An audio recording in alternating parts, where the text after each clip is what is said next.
મિત્રો આજે આપણે વાત કરવાના છીએ રેશન કાર્ડ ધારકો માટે ઓગસ્ટ મહિનાનું મફત રાશન કોને કેટલું મળવાપાત્ર છે એના વિશે સંપૂર્ણ માહિતી તમને આ વિડીયોની અંદર આપવાની છે, તો વિડીયોને પૂરો જોવા વિનંતી। જો તમને વિડીયો ગમે તો લાઈક કરજો, તમારા મિત્રો સુધી શેર કરજો અને ચેનલને સબસ્ક્રાઇબ કરી લેજો, જેથી આવી કોઈ પણ માહિતી આપ સુધી પહોંચતી રહે। તો ચાલો શરૂ કરીએ। મિત્રો આપણે વાત કરીશું સૌપ્રથમ કે રાજ્ય સરકાર દ્વારા જે રાષ્ટ્રીય અન્ન સલામતી કાયદો 2013 એટલે કે NFSA હેઠળ સમાવિષ્ટ 74 લાખથી વધુ રેશન કાર્ડ ધારક કુટુંબોની 3.60 કરોડ જનસંખ્યાને હવેથી આ અનાજ છે એ મળવાપાત્ર હોય છે।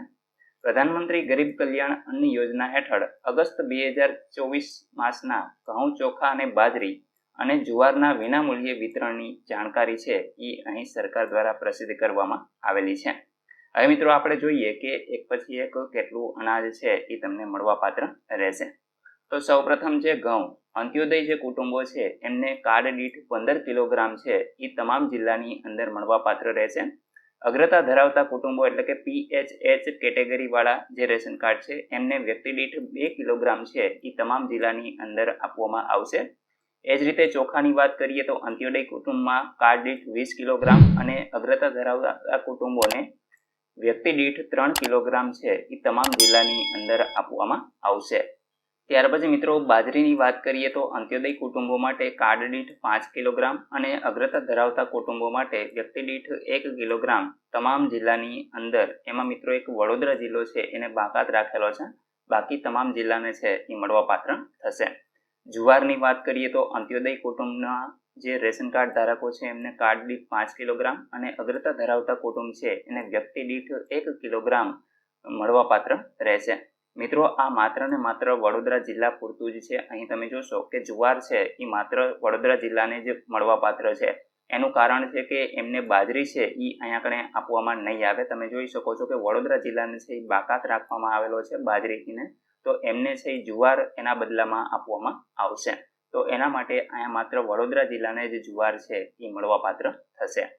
રાજ્ય સરકારની ચણા, તુવેર દાળ, ખાદ્ય તેલ, ખાંડ, મીઠાના રાહત દરે વિતરણ સંબંધિત યોજનાની પણ અગત્યની જાણકારી છે એ અહીંયા આપેલી છે। તો એમાં મિત્રો ચણાની વાત કરીએ તો NFSA જે કુટુંબો છે એમને કાર્ડ દીઠ 1 કિલોગ્રામ 30 રૂપિયા લેખે આપવામાં આવશે। તે જ રીતે તુવેર દાળની વાત કરીએ તો NFSA કુટુંબોને કાર્ડ દીઠ 1 કિલોગ્રામ 50 રૂપિયા લેખે મળવાપાત્ર થશે। ત્યાર પછી મિત્રો આ વખતે જન્માષ્ટમીનો તહેવાર આવે છે, તો એના માટે તમને સિંગ તેલ પણ NFSA કુટુંબ જે હોય એમને મળવાપાત્ર છે। તો કાર્ડ દીઠ 1 કિલોગ્રામ છે એ 1 પાઉચ તમને 100 રૂપિયા લેખે આપવામાં આવશે। તો મિત્રો અહીં તમે જોશો કે જન્માષ્ટમી નિમિત્તે તમને 1 કિલો ખાદ્ય તેલ છે એ આપવામાં આવશે। ત્યાર પછી ખાંડ છે એ અંત્યોદય કુટુંબોને 3 વ્યક્તિ દીઠ સુધી કાર્ડ દીઠ 1 કિલોગ્રામ છે એ મળવાપાત્ર છે, અને જો 3 વ્યક્તિથી વધારે હોય તો 350 ગ્રામ છે એ તમને મળવાપાત્ર રહેશે। મિત્રો અહીંયા ભાવ આપેલો છે 15 રૂપિયા લેખે તમને મળશે। BPL કુટુંબો જે હોય એમને વ્યક્તિ દીઠ 350 ગ્રામ મળવાપાત્ર છે, જે 22 રૂપિયા લેખે મળશે। ત્યાર પછી મિત્રો અહીંયા જન્માષ્ટમીના તહેવાર નિમિત્તે વધારાની ખાંડ છે એ આપવામાં આવશે। તો એમાં અંત્યોદય કુટુંબો જે છે એમને કાર્ડ દીઠ 1 કિલોગ્રામ 15 રૂપિયા લેખે અને BPL કુટુંબ જે છે એમને કાર્ડ દીઠ 1 કિલોગ્રામ 22 રૂપિયા લેખે મળવાપાત્ર થશે।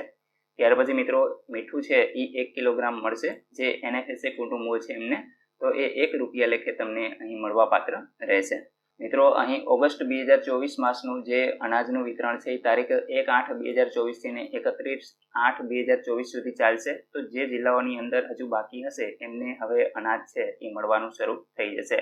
લાભાર્થી પુરવઠાને લગતી પોતાની ફરિયાદ હોય તો એ હેલ્પલાઇન નંબર અહીંયા આપેલો છે। જો તમને અનાજ ન મળતું હોય અથવા તો હલકી ગુણવત્તાવાળું હોય કે કોઈ પણ પ્રશ્ન હોય તો મિત્રો આ નંબર આપેલા છે, આના ઉપર તમે કમ્પ્લેન નોંધાવી શકો છો, અને અથવા તો માય રેશન એપ્લિકેશન છે તો એના ઉપર જઈને પણ તમે કમ્પ્લેન છે એ કરી શકો છો। મિત્રો માય રાશન એપ્લિકેશન વિશે આપણે પહેલા જ વિડીયો બનાવેલો છે, જો એ ન જોયો હોય તો તમે જોઈ લેજો, આપણી ચેનલ ઉપર અવેલેબલ છે, અથવા તો ડિસ્ક્રિપ્શનમાં પોસિબલ હશે તો હું લિંક પણ આપી દઈશ, તો ત્યાંથી તમે ચેક કરી શકશો। આશા રાખું છું કે આ વિડીયોની અંદર તમને રાશન વિશે તમામ માહિતી મળી ગઈ છે। તેમ છતાં પણ કોઈ પ્રશ્ન હોય તો કોમેન્ટ દ્વારા પૂછી શકો છો। વિડીયોને લાઇક કરજો, તમારા મિત્રો સુધી શેર કરજો અને ચેનલને સબસ્ક્રાઇબ કરી લેજો, જેથી આવી કોઈ પણ માહિતી આપ સુધી પહોંચતી રહે. વિડીયો જોવા બદલ આપનો ખૂબ ખૂબ આભાર. મળીએ એક નવા વિડીયો સાથે. ત્યાં સુધી જય હિન્દ.